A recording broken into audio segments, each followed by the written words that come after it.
విత్తనములు చల్లడానికి కర్షకుడు వెళ్ళాడు. అతడు చల్లుతున్న సమయంలో కొన్ని విత్తనాలు దారి పక్కన పడి తొక్కబడ్డాయి.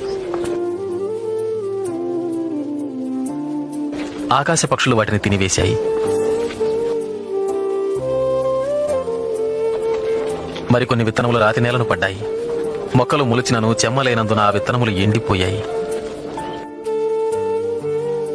మరికొన్ని విత్తనములు ముళ్ల పొదలలో పడెను.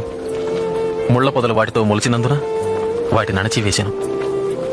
ఇంకొన్ని విత్తనములు మంచి నేలను పడినవి. ఆ విత్తనములు మొలిచి పెరిగి నూరంతలుగా ఫలించెను. విత్తనము దేవుని వాక్యం. త్రోవ ప్రక్కన పడిన విత్తనములు ఎవరనగా వారు వాక్యం వింటారు, కానీ అపవాది వచ్చి వారి హృదయంలో నుంచి సందేశాన్ని దొంగిలించుకుపోతాడు. వారి నమ్మి రక్షణ పొందకుండాట్లు చేస్తాడు.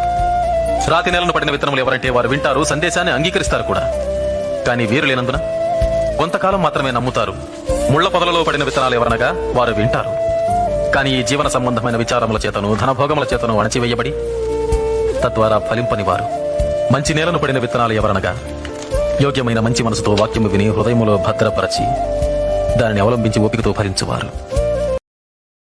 Download ShareChat.